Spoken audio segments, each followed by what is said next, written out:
PSL का सुल्तान powered by Claire presented by Sunsilk में खुशामदीद। मैं हूँ आपकी host Hina Salman. Viewers, matches पर मैचेस हो रहे हैं और कल बहुत मज़ेदार मैच हुआ है, बहुत नेल बाइटिंग मैच था और बॉल टू बॉल मैच था। मैं बात कर रही हूँ कराची किंग्स और मुल्तान सुल्तान की, जहाँ मुल्तान सुल्तान ने 237 रन का हदफ दिया और कराची किंग्स ने बाखूबी इस हदफ को निभाया भी और पूरा भी किया।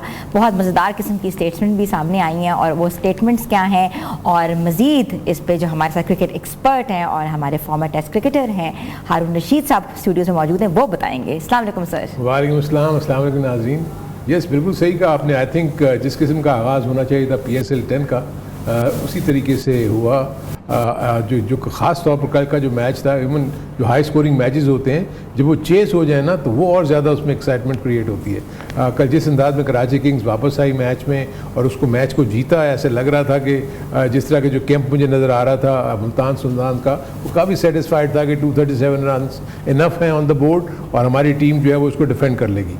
लेकिन ये क्रिकेट में इसीलिए कहा जाता है कि क्रिकेट में जब तक आखिरी बॉल ना हो जाए आप कोई चीज़ जो है ना हतमी ना कर देंगे जी ये हमने कर लिया, जब तक कोई चीज़ अचीव ना कर लें। सो कराची किंग्स ने आखिर वक्त तक अपने नर्व्स का कंट्रोल रखा और वो आउटस्टैंडिंग इनिंग्स जो 2 हुई हैं, जिसमें विंस ने और खुशदिल शाह ने अपनी टीम के लिए जीत का जो इतना अहम रोल अदा किया, वो बहुत बड़ी चीज़ थी और कराची किंग्स को काफ़ी बूस्ट मिला है और आइंदा के मैचेस में वो और ज़्यादा अच्छी परफॉर्मेंस देंगे। बिल्कुल ऐसे ही सर मज़ेदार किस्म की स्टेटमेंट्स के बारे में बात करूँ तो फवाद मुस्तफ़ा साहब को आपने देखा कि वो अपने पेविलियन में खड़े हुए थे वहाँ कराची किंग्स के फ्रेंचाइज ओनर के साथ, और उसके बाद उनकी ट्वीट आई कि ये ट्रॉफी भी हमारी हुई और वाटर कूलर भी हमारा हुआ। आई थिंक ये वो आप समझ लें कि इसमें वो पहलू हैं जो इस लीग को और ज़्यादा उसका जो मज़ा है ना, लुत्फ़ जो है ना वो दुबाला करते हैं, क्योंकि ये जो कनेक्शन जो है ना ये बहुत अच्छा है। यू नो, क्राउड फैंस अपने पॉइंट ऑफ व्यू से अपनी मीम्स बनाते हैं, बहुत सारी चीज़ें करते हैं, क्योंकि जो चीज़ भी ग्राउंड में हो रही होती है बड़ा माइन्यूटली वो उसको देखते हैं एंड देन वो उसको ना कोई इस किस्म की चीज़ें क्रिएट करते हैं जिससे इंटरेस्ट और बढ़ता है। आई थिंक डेफिनेटली एक वक्त में ऐसा था कि मुल्तान सुल्तान को ये मैच जीतना चाहिए था, लेकिन आई थिंक कराची किंग्स से हमें क्रेडिट नहीं लेना चाहिए, क्योंकि वहाँ मुझे अली तरीन भी नज़र आ रहे थे, काफ़ी सेटिस्फाइड थे फर्स्ट 5-10 ओवर्स में, लेकिन उसके बाद जूँ मैच मैं देख रहा था कि पासा पलटता चला जा रहा था, उसी तरीके से उनकी बॉडी लैंग्वेज में थोड़ा सा मुझे नज़र आ रहा था कि वो फील कर रहे हैं कि मैच जो है वो काफ़ी नीचे जा रहा है और हम हार भी सकते हैं। सो इसलिए मैं कहा जाता है कि ये जो क्रिकेट है इसको आप ईजी नहीं लेना चाहिए, ऐसे ही है। अच्छा सर, दूसरी तरफ जो है मोहम्मद रिजवान ने एक बड़ी ज़बरदस्त किस्म की उनकी भी मीम चल रही है। मैं इसलिए बता रही हूँ कि it's cricket is always been about the memes and always been about the social media trend. तो वो कहते हैं कि please can I talk in Urdu. I think मैं तो इसमें किसी किस्म का कोई हर्ज नहीं समझता। देखिए, द थिंग इज़ कि कोई ये ज़रूरी नहीं है कि आपको अंग्रेज़ी आ रही हो, हमारी अपनी ज़बान है। दुनिया भर में बहुत सारे ऐसे कंट्रीज़ हैं जो इवन बड़ी बड़ी कॉन्फ्रेंसेस में जाते हैं, बड़ी बड़ी मीटिंग्स में जाते हैं और जाके अपनी ज़बान को इस्तेमाल करते हैं और इंटरप्रेटर हैं वो करें। और जब हमारी अपनी मुल्क की लीग है, हमारा अपना वो है, आई थिंक एक अच्छा इकदाम उठाया है PCB ने कि उर्दू कमेंट्री का भी एक बिल्कुल उन्होंने सेपरेट कर दिया। और उसके बाद अगर कैप्टन्स जो अगर वो इजी फील करते हैं कि वो अगर उर्दू में बात करना चाहे तो व्हाई नॉट। आई थिंक हमारा सारा ऑडियंस तो उर्दू को ही समझता है ना, हमने कोई इंटरनेशनल क्रिकेट के लिए या इंटरनेशनल जो बाहर के ममालिक हैं उनके लिए तो नहीं अपना ये मेला सजाया। सर, ये थोड़ा डेरोगेटरी भी होता है जब एक एंकर को आती है लैंग्वेज और वो फिर try to pose an accent. So what do you say? उसमें सबसे बड़ी चीज़ ये है, देखें एक्चुअली क्रिकेट जो है बेसिकली है तो इंग्लिश, मतलब इंग्लैंड से शुरू हुआ, उसके बाद सारी यूरोपियन कंट्रीज़ में कुछ कंट्रीज़ हैं जो ये क्रिकेट को लेती हैं। हार्डली 10 से 12 कंट्रीज़ होंगी अभी ये कोशिश कर रही है ICC कि इसको ग्लोबलाइज करे, लेकिन अभी भी बहुत सारी कंट्रीज़ में क्रिकेट को डेवलप करने की कोशिश कर रहे हैं, लेकिन वहाँ की लोकल पॉपुलेशन जो है वो क्रिकेट की तरफ नहीं आ रही। फॉर दैट मैटर अमेरिका में भी अभी तक लोग बेसबॉल में ही ज़्यादा इंटरेस्टेड हैं और इनफैक्ट ऐसी जितनी भी कंट्रीज़ हैं उनमें सब एक्सपर्ट्स जो हैं, श्रीलंकन्स हो गए, इंडियंस हो गए, पाकिस्तानीज हो गए और वेस्ट इंडीज़ हो गए, जो काम करने वहाँ जाते हैं वो उनकी टीम का पार्ट बनते हैं। सो मेरे अपने नज़दीक जब तक ये ग्लोबलाइज नहीं होती, इंग्लिश जो है वो रहेगी। आपको पता है हमारी अपनी लैंग्वेज, ऑफिशियल लैंग्वेज भी अंग्रेज़ी में ही हमारे सारी चीज़ें होती हैं। सो मेरे अपने नज़दीक इंग्लिश को यूनिवर्सली हम तो ये कह सकते हैं कि बड़ा इम्पॉर्टेंट है कि अंग्रेज़ी का जानना, लेकिन अगर कोई शख्स अंग्रेज़ी नहीं जानता इसका मतलब ये नहीं है कि हम उसको बिल्कुल ही अननेसेसरी रिडिक्यूल करने की कोशिश करें। कोशिश करनी चाहिए कि अगर आपको ये लैंग्वेज आ जाए वेल एंड गुड, अगर नहीं आती तो अपने मुल्क में अगर कोई चीज़ हो रही है सो मुझे लगता है कि उसमें आपको अपनी ज़बान इस्तेमाल करनी चाहिए। बिल्कुल ऐसा ही सर। कांटेदार मुकाबला तो हुआ है कराची किंग्स और मुल्तान सुल्तान के दरमियान, मगर पॉइंट्स टेबल पे इनकी पोजीशन क्या है और बाकी टीम्स पॉइंट्स टेबल पे कहाँ हैं वो भी हम आपको दिखाते हैं। तो पॉइंट्स टेबल पे अगर हम बात करें तो सबसे पहले सर हमारे पास है कोयटा जिसने 1 मैच खेला और 1 जीता, उसके बाद है इस्लामाबाद यूनाइटेड जिसने 1 मैच जीता 1 खेला, कराची किंग्स ने भी 1 खेला 1 जीता, मुल्तान सुल्तान ने 1 खेला कोई नहीं जीता, लाहौर कलंदर की भी यही हाल है कि 1 खेला 0 and Peshawar is like 1 and 0। Sir run rate की अगर मैं बात करूँ हाउ इम्पोर्टेंट इट इज़? देखिए एक तो सबसे इम्पोर्टेंट चीज़ ये है कि अगर आप देखेंगे अभी तो एक ही मैच हुआ है सिर्फ, इसलिए अभी आपको नेट रन रेट की इम्पोर्टेंस समझ नहीं आएगी। आप देख रहे होंगे कि दोनों तरफ प्लस एंड माइनसेस में वही रेट चल रहे हैं, क्योंकि बिकॉज नेट रन रेट का जो मकसद होता है वो ये होता है कि कितने रन्स आपने किए और कितने रन्स आपके खिलाफ हुए, उसका जो डिफरेंस है वो नेट रन रेट कहलाता है। सो अभी ये बाकी टीमों के साथ जब इनके मैचेस होंगे तब आप देखेंगे कि उतार चढ़ाव होगा। आपको राइट साइड पे जो नज़र आ रहा है रन रेट, उसमें आप नज़र आ रहा है आपको 4 पॉइंट, क्योंकि जो मार्जिन ऑफ विक्ट्री थी कोयटा की वो बहुत बड़ी थी, ठीक है। इस वजह से पेशावर ज़ल्मी आपको देख रहे हैं -4 पे नीचे नज़र आ रही है, इसलिए कि वो जितनी ज़्यादा डिफीट बड़ी होगी उतना ज़्यादा उनका नेट रन रेट इफेक्ट होगा। इसलिए कोशिश यही होनी चाहिए टीमों की, अगर वो हारते भी हैं तो करीब जाकर हारें ताकि उनका नेट रन रेट इतना ज़्यादा इफेक्ट ना हो, क्योंकि अल्टीमेटली अगर टीमें जो हैं at the end of the tournament यानी जी इन अर्ली राउंड्स अगर एक ही पॉइंट्स टेबल पे आके 2 टीमें या 3 टीमें एक ही पॉइंट पे हैं और उन्होंने चौथी टीम बनना है तो उसमें आपका नेट रन रेट जो है ना वो काम आएगा और वहाँ जाके आपको पता लगेगा कि जी आप क्वालिफाई कर गए या नहीं। इवन पॉइंट्स में अगर मैं 6 पॉइंट पे भी हूँ और मैं क्वालिफाई कर रहा हूँ, लेकिन दूसरी टीमें अगर 6 पॉइंट्स पे खड़ी हुई हैं और उनका नेट रन मुझसे बेहतर है तो वो चली जाएंगी टॉप 4 में। सो इसलिए नेट रन रेट के ऊपर बहुत ज़्यादा एम्फेसाइज करना चाहिए इन टीमों को कि कोशिश करें कि मार्जिन ऑफ डिफीट जो बड़ी ना हो। जैसे अभी पेशावर ज़ल्मी को बहुत मेहनत करनी पड़ेगी क्योंकि उनका नेट रन रेट बहुत गिर गया है। अब उनको कुछ विक्ट्रीज ऐसी चाहिए होंगी कि जो नैरो हो, यानी कम वो यहाँ जीते तो बड़े मार्जिन से जीते, उससे ये होगा कि उनका नेट रन रेट बेहतर हो जाएगा और दूसरी टीमों का कम हो जाएगा। सो इंटरेस्टिंग होगा। अभी तो क्योंकि पहला मैच है हम इसके ऊपर इतना ज़्यादा जोर नहीं दे सकते, क्योंकि जब 3 से 4 मैचेस होंगे ना वहाँ आपको टीमों की पोजीशन पता लगेगी कि 2 टीमें 3 टीमें 2-2 पॉइंट पे खड़ी हुई हैं, बाकी टीमें 4-4 पॉइंट पे खड़ी हुई हैं। सो उसमें नेट रन रेट जो है ना आपको कोई प्ले करता हुआ नजर आएगा। अदरवाइज अभी इस वक्त तो सिचुएशन ये है कि क्लीन एक गेम हुआ, 3 टीमें जीती हैं उनके 2 पॉइंट्स हैं, जो 3 टीमें नहीं जीती हैं उनका कोई पॉइंट नहीं है। So it's very informative because ये रन रेट का पता होना भी बहुत ज़रूरी होता है। वेरी इन्फॉर्मेटिव, आपने बहुत इन्फॉर्मेशन दी है। तो ये मुझे बताइएगा कि आज का जो मैच है वो लाहौर कलंदर्स और कोयटा ग्लैडिएटर्स के दरमियान खेला जाएगा और स्टेडियम वही रावलपिंडी है। उसके बारे में बताएं कि लाहौर कलंदर्स का जो मोराल है थोड़ा सा डाउन लग रहा है क्योंकि वो एक मैच हार चुकी हुई है। बहुत ज़रूरी है लाहौर कलंदर के लिए इस मैच को जीतना, क्योंकि ऑलरेडी देखें कोयटा एक अच्छे नेट रन रेट के साथ ऊपर वो कामयाबी हासिल करके बड़ी उन्होंने विक्ट्री हासिल की है। तो इसलिए कोयटा को अगर हराना है तो लाहौर कलंदर को आज बहुत आउटस्टैंडिंग खेल खेलना पड़ेगा। लाहौर कलंदर के पास मैं फील करता हूँ कि प्लेयर्स मौजूद हैं, ऐसा नहीं है कि उनके पास उनकी बॉलिंग बहुत अच्छी है, उनकी बैटिंग भी अच्छी है। मसला सिर्फ ये है कि कब वो फॉर्म को हिट करते हैं। फ़खर जमान है उनके ऊपर बहुत ज़्यादा डिपेंड करेंगे, शाहीन शाह के ऊपर बहुत ज़्यादा डिपेंड करेंगे लाहौर कलंदर वाले, और उसके साथ साथ हारिस रऊफ़ के ऊपर बहुत ज़्यादा डिपेंड करेंगे, क्योंकि ये वो की प्लेयर्स हैं। देखें किसी भी टीम में अगर आप देखेंगे ना 4 से 5 ऐसे की प्लेयर्स होते हैं जिनको हम इम्पैक्ट प्लेयर्स कह सकते हैं कि वो मैच का पासा पलट सकते हैं। सो जैसे कोयटा ग्लैडिएटर्स में आपको बहुत सारे प्लेयर्स नजर आए, फिन एलन ने आपने देखा जिस तरीके से बैटिंग की, इस तरह उनके जो बाकी स्पिनर्स हैं उन्होंने जिस तरीके से डेंट डाला, इसी तरह लाहौर कलंदर के पास भी कुछ ऐसे प्लेयर्स हैं, इम्पैक्ट प्लेयर्स हैं जो कि मैच का पासा पलट सकते हैं, चाहे अपनी बॉलिंग की सूरत में या अपनी बैटिंग की सूरत में। तो आज इनको चार्ज अप होना पड़ेगा लाहौर कलंदर्स को, क्योंकि ये मैच का जीतना उनके लिए बड़ा ज़रूरी होगा। अगर आप 2 मैचेस ऑन द ट्रॉट हार जाएं और आगे अगर आपके पास ज़्यादा मैचेस ना हो फिर आपको प्रॉब्लम आ जाती है, क्योंकि दूसरी टीमें जीतते जीतते अपने पॉइंट्स को आगे ले जाती हैं, और जितना ज़्यादा अगर आप 3 से 4 मैच हार जाएंगे तो कम बैक करना जो है ना इतना आसान नहीं होगा। सो इसलिए मैं फील करता हूँ आज बड़ा अच्छा मैच होने जा रहा है। और लाहौर कलंदर्स पूरी तरह जो भी उन्होंने खामियां, जो गलतियां की उन्होंने पिछले मैच में, उसको वो कोशिश करेंगे ना दोहराएं। दूसरी तरफ आप कोयटा ग्लैडिएटर्स को ये समझ लें कि वो एक बड़ी अच्छी और वेल निट यूनिट है। उनके पास बड़े एक्सप्लोसिव बैट्समैन भी हैं और उनके पास बॉलिंग आबनी बहुत ज़बरदस्त है। सो उनको बीट करना रियल सेंस में लाहौर कलंदर के लिए बहुत बड़ी अचीवमेंट होगी अगर उनको वो हरा दें। सर, शाहीन शाह अफरीदी और फ़खर जमान दोनों पे बहुत प्रेशर होगा, तो how they can overcome the pressure, क्योंकि विकेट ना आपने देख ली है किस तरह की विकेट होगी। देखिए पिचेस तो मैंने आपको पहले ही कहा था कि जब भी आप शॉर्टर फॉर्मेट में जाएंगे आपको टेलर मेड पिचेस मिलेंगी फॉर बैटिंग, तो इसलिए बॉलर्स के लिए तो वहाँ स्ट्रगल है। बॉलर्स अगर वहाँ अच्छा कर दें तो क्रेडिट उनको जाता है, क्योंकि ये गेम बना ही, शॉर्टर वर्जन का जो गेम बना ही बैट्समैन के लिए है।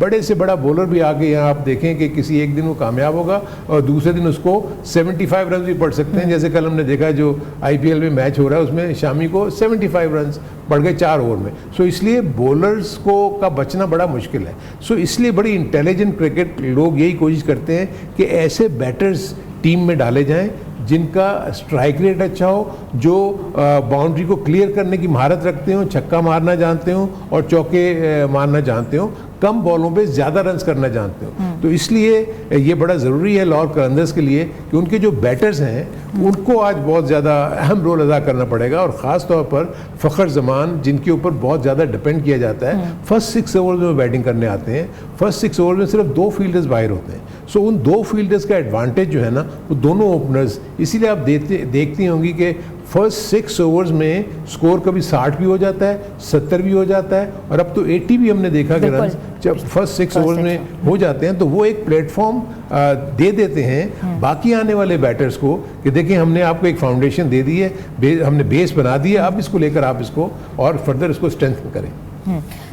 अगर ये लोग इसी प्लेइंग 11 के साथ आते हैं Lahore Qalandars without a change, would they be able to win it? हाँ, व्हाई नॉट, क्यों नहीं। आई थिंक टीम, देखें अगर मतलब टीम के हारने का मतलब ये नहीं है कि उनके पास जो 11 वो खेल रहे थे वो सब बुरे प्लेयर्स थे। वो सब प्लेयर्स ने पास्ट में परफॉर्मेंसेस दी हुई हैं, अपनी अपनी टीम्स को जिताया हुआ है। सो अगर आपने टीम को सेटल डाउन करना है, जो एक इशू जो मुझे जो उनका टेक्टिकल इशू नज़र आता है वो ये है कि कोच उनका नया है। कोच अपने प्लेयर्स को जानता नहीं है, सिवाय इसके कि वो जो इंटरनेशनल प्लेयर्स जिनके साथ हैं उनको तो वो जानता होगा, लेकिन जो हमारे डोमेस्टिक प्लेयर्स जिसमें इंटरनेशनल जो क्रिकेटर्स हैं लाइक हारिस रऊफ हो गया या शाहीन शाह हो गया या फ़खर हो गया, उनके बारे में तो वो जानता होगा। लेकिन जो लोकल प्लेयर्स जो कि 7 प्लेयर जो खिलाने पड़ते हैं उसमें से 3 से 4 प्लेयर बिल्कुल नए होंगे, वो उनके बारे में नहीं जानता होगा। तो वो भी जितने भी नेट सेशन कर रहा होगा उसमें ये देख रहा होगा कि मेरी कौन सी बेस्ट प्लेइंग 11 बन रही है। सो मेरे अपने नज़दीक अगर ज़्यादा से ज़्यादा चेंज अगर आज वो करेंगे भी तो एक आधी चेंज बनती हुई मुझे नज़र आती है। अदरवाइज़ मैं फील करता हूँ कि ज़रूरत भी नहीं है किसी किस्म की चेंज करने की। हाँ, उनको कप्तानी में थोड़ा सा डेफिनेटली अपनी चेंज लानी पड़ेगी शाहीन शाह अफरीदी को, सिचुएशन को देखते हुए कि उसने कब अपने बॉलर्स को यूज़ करना है। यू नो जो एक बहुत बड़ा फ्लॉ मुझे नज़र आया वो ये था कि जब अगर आप 139 को डिफेंड कर रहे हैं, अगर आप 139 को डिफेंड कर रहे हैं तो लाहौर कलंदर्स के बाद जो बॉलिंग है आप देखें ना, उसने उसको आउट करना था। अगर शाहीन शाह अफरीदी को देखें, अगर वो विकेट नहीं लेता, हारिस रऊफ अगर विकेट नहीं लेता, अगर 139 ऑन द बोर्ड है, और उसके बाद अगर आप देखें कि आपके पास जो बाकी आसिफ अफरीदी जो उनका लेफ्ट आर्म स्पिनर है, अगर वो आउट करके नहीं देता, सो मेरे अपने नज़दीक जो है ना ये बड़ा इशू हो जाएगा कि वो आगे भी जो आने वाली टीमें उनको कैसे मुकाबला करेंगे। इनके पास एक प्लेयर रिशाद हुसैन भी है जो बांग्लादेश का बॉलर है, वो राइट आर्म लेग स्पिनर है। सो मे भी इनके जहन में ये आ सकता है कि हम वो बैटिंग भी अच्छी कर लेते हैं। सो ये उनके जहन में आ सकता है कि क्या हम एक और स्पिनर को ऐड कर लें।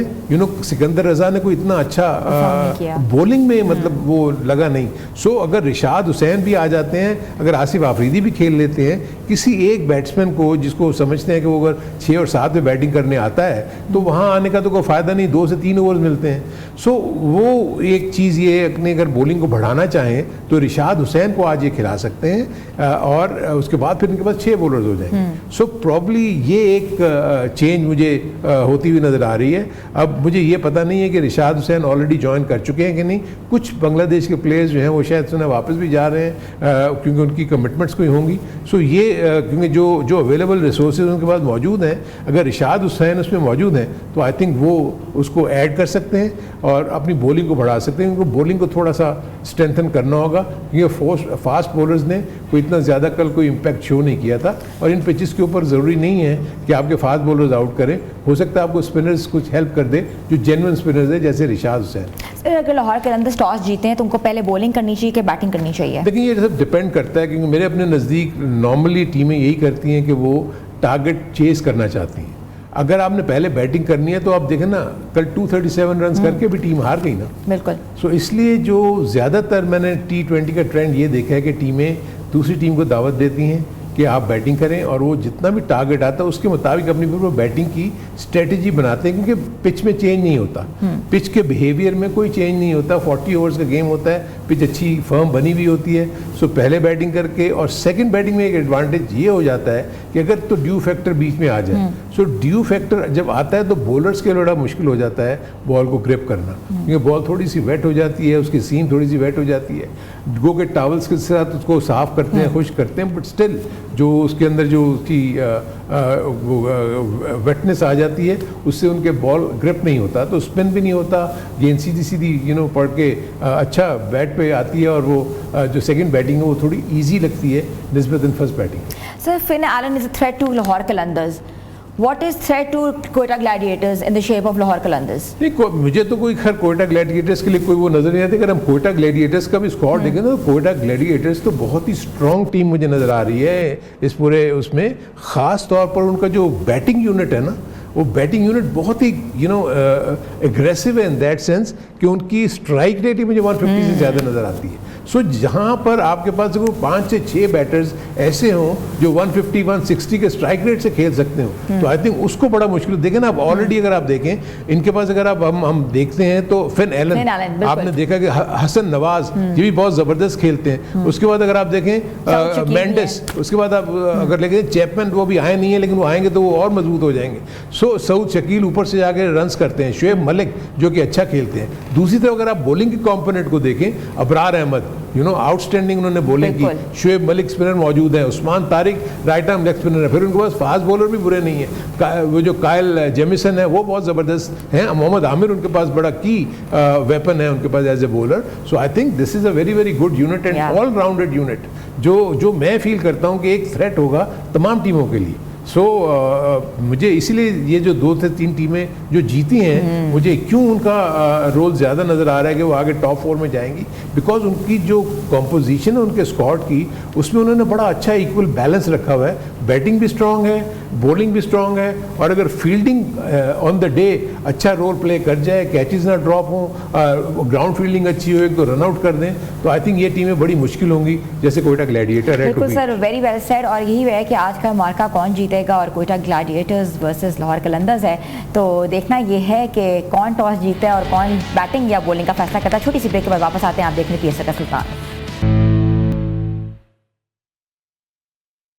पीएसएल का सुल्तान में एक बार फिर से आपको खुशामदीद कहते हैं।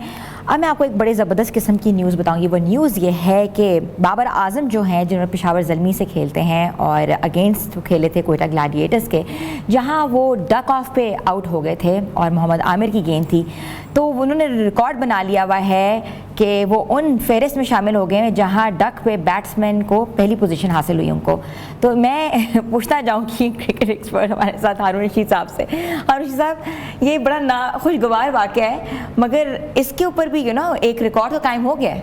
हाँ, एक्चुअली देखें ये जो स्टैट्स वाली जो सिचुएशन होती है ना, ये ऑब्वियसली हिस्ट्री बुक्स में चीज़ें चली जाती हैं और कौन कितनी दफ़ा ज़ीरो पे आउट हुआ, किसने सेंचुरीज बनाई। आई थिंक हमने उसको ज़ीरोज़ को तो हम मेंशन कर रहे हैं कि जी वो हाईएस्ट हो गए हैं, लेकिन क्या हमने ये मेंशन किया कि उसने सेंचुरीज भी कितनी स्कोर की हैं, उसने 50s भी कितनी स्कोर की हैं। आई थिंक देखिए किसी भी इंटरनेशनल प्लेयर के ऊपर जो मतलब टॉप प्लेयर्स की कैटेगरी में आता है, लोग उसके ऊपर बहुत माइन्यूटली उसको देख रहे होते हैं कि वो क्या कर रहा है क्या नहीं कर रहा।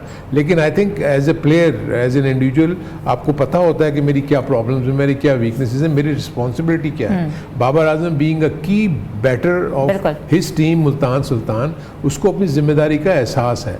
अब अगर इस किस्म की प्रेशर, देखिए ये क्या होगा कि ये चीज़ें आप देखते हैं कि सोशल मीडिया पे आती हैं और ये सारी चीज़ें इनकी नज़रों से गुजरती हैं। अगर ये नहीं भी देखते होंगे तो कोई ना कोई उनको बता देता होगा कि जी आपका यार वो रिकॉर्ड हो गया, आपने तो 100 कितने आपने ज़ीरो कर दिए हैं। सो उससे जो अगर अच्छा प्लेयर है ना, जो स्ट्रॉन्ग माइंडेड प्लेयर है, वो इन चीज़ों को इग्नोर कर देता है, वो उसको अपने ऊपर हावी नहीं करता। अगर फॉर इंस्टेंस बाबर आजम इसको अपने ऊपर हावी कर ले, यार मेरे पे ज़ीरो हो रहे हैं, यार ये क्या हो रहा है, सो मैं अगली इनिंग में भी जाऊँगा तो मैं हो सकता है फिर 0 पे आउट हो जाऊँ। सो जो अच्छे प्रोफेशनल प्लेयर्स हैं, स्ट्रॉन्ग माइंडेड लोग हैं, वो इन चीज़ों को, क्योंकि देखें ना every day is a new day. बिल्कुल, आपका जो पीछे चला गया वो चला गया, अब जो आगे आना है हमने वो देखना है कि हमने क्या करना है। मुझ में सलाहियत है, मैं कैपेबल हूँ, मैं कर सकता हूँ, I am the one of the top batter of the world, तो मैं कैसे इस चीज़ को निगेट कर दूँ कि मैं रन्स नहीं बना सकता। सो मेरे अपने नज़दीक बाबर आजम को बिल्कुल फॉर्म में वापस आना चाहिए। मैं ये नहीं कहूँगा कि उसको फॉर्म में वापस नहीं आना चाहिए, ऐसे फॉर्म में वापस आना चाहिए कि उसकी कंट्रीब्यूशन से उसकी टीम जीते, तभी तो आपके नाम बनते हैं। आप देखेंगे दुनिया भर में प्लेयर्स के नाम उनके बनते हैं जिनके कंट्रीब्यूशन से उनकी टीमें जीती हों। लोग MS धोनी को याद करते हैं, लोग आप इंजमाम उल हक को याद करते हैं, लोग मोहम्मद यूसुफ, यानी ऐसे वो प्लेयर्स जिनके प्लेयर्स, इवन तेंदुलकर का अगर आप मुवाजना करें इंजमाम से, तो उसकी जितनी भी सेंचुरीज हैं, बहुत ज़्यादा सेंचुरीज उसने स्कोर की, लेकिन उसकी सेंचुरीज से इंडिया ज़्यादा जीता नहीं। वेराज इंजमाम की जितनी भी कॉन्ट्रीब्यूशन आप देखेंगे सेंचुरीज की सूरत में, उसमें वो पाकिस्तान जीता है। सो ये वो चीज़ें हैं जो किसी भी प्लेयर को जो है ना वो एक टॉप प्लेयर बनाती हैं, और लोग उसको कहते हैं कि जी ये इसको लेजेंड का रोल में उसको देखते हैं और कहते हैं कि जी इसने अपने मुल्क के लिए बड़ी खिदमत अंजाम दी हैं। तो Babar Azam is one of them and I wish him luck, और मुझे उम्मीद है कि इंशाल्लाह आप देखेंगे कि आगे आने बल्कि इस लिस्ट में ना बाबर आजम के साथ शाहीन आफरीदी और कामरान अकमल का भी नाम है। शाहीन आफरीदी को तो आप इसलिए नहीं वो कुछ कह सकते कि he is not a batsman. आपको जो फिक्र होती है वो उस वक्त होती है कि आप एज ए बैट्समैन अगर मुसलसल फेल हो रहे हैं, क्योंकि ये आपकी रिस्पॉन्सिबिलिटी है। हमें शाहीन आफरीदी से प्रॉब्लम कब होती है, जब विकेट्स नहीं लेता। हमें तो उस वक्त इशू होता है कि वो विकेटलेस चला गया। यार ये कैसे हो सकता है कि हमारा जो मेन बॉलर है, जो पहले ही ओवर में और दूसरे ओवर में आउट कर देता था, अब उसकी वो वाली फॉर्म क्यों चली गई। सो इसलिए, और इसे कामरान अकमल की आपने बात की, कामरान अकमल भी जब वो खेलते थे अपनी टीम को मैच जिता देते थे। सो ये फेजेस आएंगे, देखें प्लेयर्स के ऊपर ये फेजेस आएंगे। बॉलर विकेट नहीं भी लेंगे और लेंगे भी, बैट्समैन रन्स करेंगे भी और नहीं भी करेंगे, तो हमें इसको इस तरीके से लेना रिकॉर्ड्स भी बनेंगे, ऐसा ही है। रिकॉर्ड तो बनेंगे, इसीलिए स्टैट्स तो होते इसीलिए, वो रिकॉर्ड ही आपको बता देंगे किसी ने क्या किया क्या नहीं। सर ये मुझे बताइए, इन सब चीज़ों का प्लेयर्स की मेंटल हेल्थ पे क्या फ़र्क पड़ता है? That's a very important question कि इतने रोज़ाना मीम्स आ रही हैं, रोज़ाना न्यूज़ आ रही हैं, रोज़ाना तबसरे हो रहे हैं, उनके अगेंस्ट बातें हो रही हैं, हाउ दे कैन कर्ब दिस? देखिए, एक तो सबसे बड़ी चीज़ जो हम बता रहे हैं अपने दौर में, हमारे इसमें ये होता था, हमें कहा जाता था कि आप अखबार ना पढ़ें। अच्छा, इसलिए कि जब आप वो पढ़ते हैं तो वो नेगेटिव वाइब्स अननेसरी आपके ज़हन में, अरे इसके मेरे खिलाफ ये लिख दिया इसने, मेरे खिलाफ ये कह दिया, मेरे खिलाफ वो कह दिया, फलाना ये कह रहा है, फलाना ये कह रही है। अब अखबार की जगह सोशल मीडिया ने ले ली है, क्योंकि पढ़ता तो कोई भी नहीं है। तो सोशल मीडिया में जो भी चीज़ें आती हैं वो इफ़ेक्ट कर सकती हैं प्लेयर को। सो प्लेयर्स को कोशिश यही करनी चाहिए कि उनको पता है कि उनका जॉब जो है वो अगर वो बैट्समैन है तो उनका जॉब है टू स्कोर रन्स, अगर वो बॉलर है तो उनका जॉब है टू गेट विकेट्स, ताकि उनकी टीम को कामयाबी हासिल हो। आज ही मैं पढ़ रहा था कि रिजवान ने भी कहा है कि मुझे कोई फ़र्क नहीं पड़ता कोई क्या ट्रॉल कर रहा है क्या नहीं कर रहा, ठीक है मुझे अंग्रेज़ी नहीं आती तो नहीं आती, लेकिन यह है कि मैं एजुकेटेड नहीं हूँ, लेकिन यह है कि ठीक है मैं अपनी ज़बान में बात करूँगा। सो दिस इज़ वेयर जो आप मेंटल साइड की बात कर रहे हैं ना, इस तरीके से जवाब देना चाहिए। अब बाबर के पास क्या है, उसके पास है बैट। अब उसने उसके ज़रिए परफॉर्म करके ये जितनी भी ये प्रॉब्लम, ये जो उसके ऊपर क्रिटिसिज्म हो रहा है, उसको चुप कराने का तरीका तो यही है, उसको ख़त्म करने का तरीका तो यही है कि आप परफॉर्म करें और आपकी परफॉर्मेंस से आपकी टीम जीते। ये नहीं कि आप 50 करके आ गए और आपकी टीम हार गई।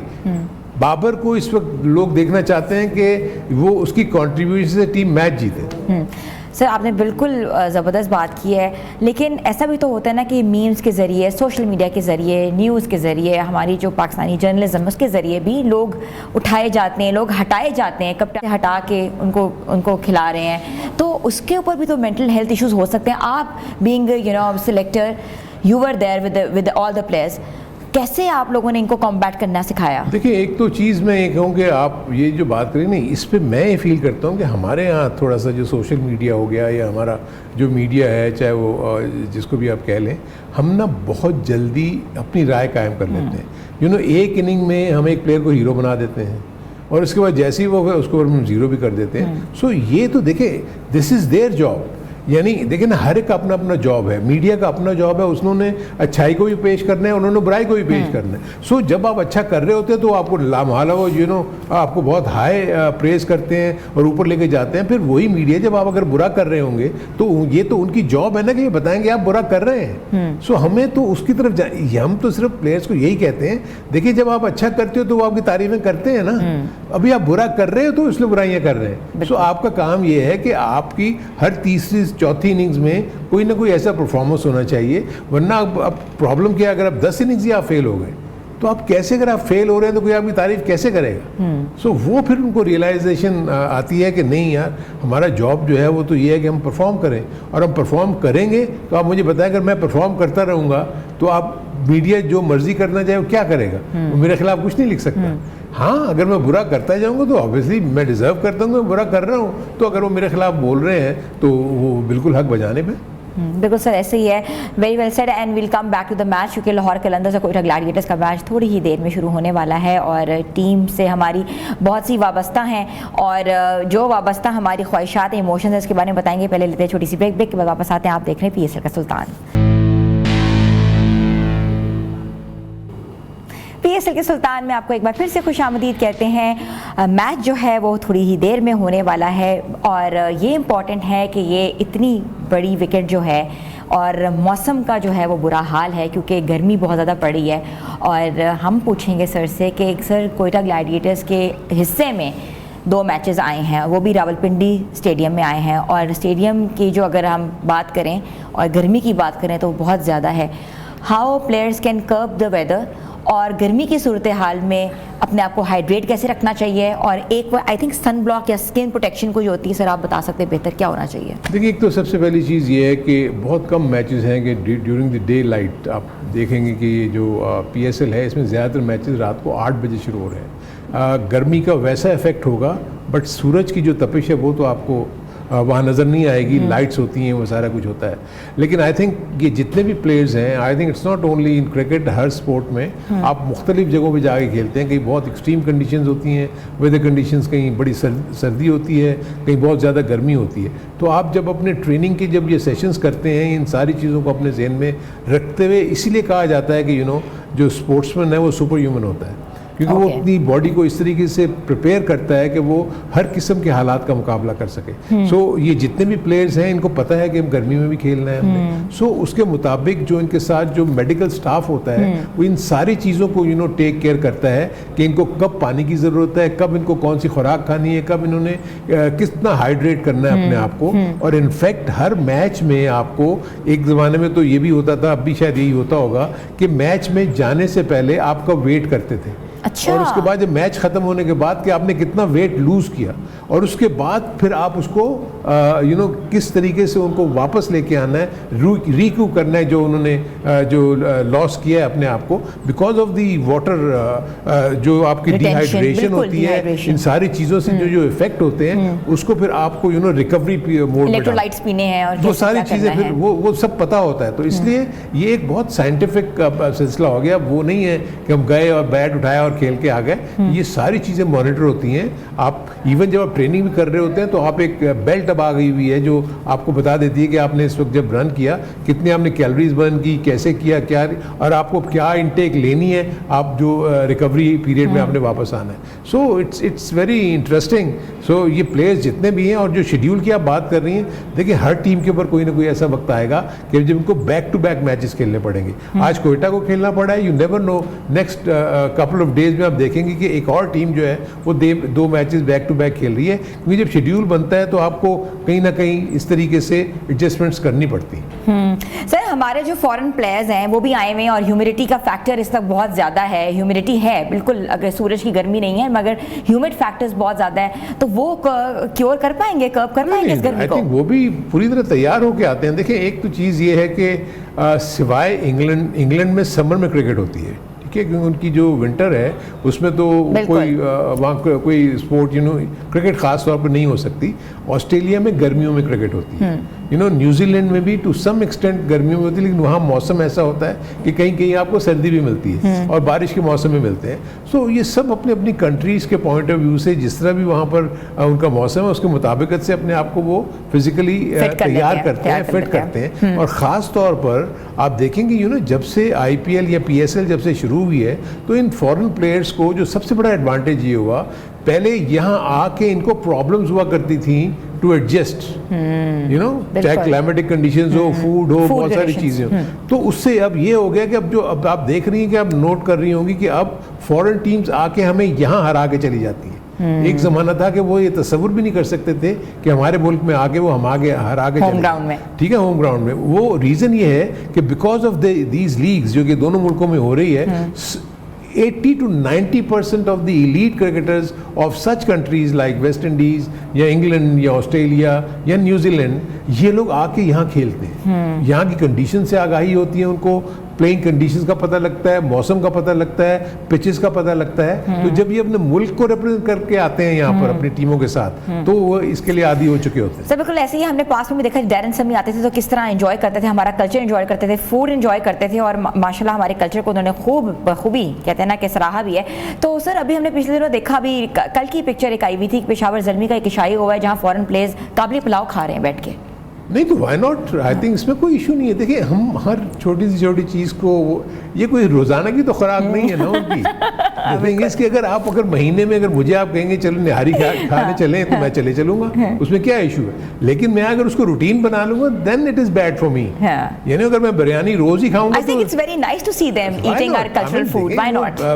बाहर के भी प्लेयर्स आए हुए थे, हम भी जब बाहर जाते हैं तो हमें इस किस्म की वो दावतों में बुलाते हैं, लेकिन वहाँ हमें ऑब्वियसली हमारा पाकिस्तानी फूड नहीं मिलता, लेकिन उनका फूड जो भी वो होते हैं उसको प्रिपेयर करके अपने मेहमानों को इसी तरीके से वो आवभगत करते हैं। सो आई थिंक अगर जावेद आफरीदी ने ये ऑर्गेनाइज किया था dinner, it was a very nice gesture from him. और उसके बाद आप देखिए प्लेयर्स एंजॉय कर रहे हैं, और उन्होंने कोई खुदा ना खास्ता वो सारी की सारी देके तो नहीं खत्म कर दी होगी ना, जितना उनका एपिटाइट है उतना ही उन्होंने खाया होगा। ऐसा ही है, लेकिन ये ना कि पाकिस्तान का एक सॉफ्ट इमेज जाना भी बहुत इंपॉर्टेंट होता है, और सारे जो फॉरेन प्लेयर्स आए उनके लिए कितनी खुशाइंद बात है कि पाकिस्तान कितना वार्म है, कितना वेलकम है और कितना हॉस्पिटेबल है।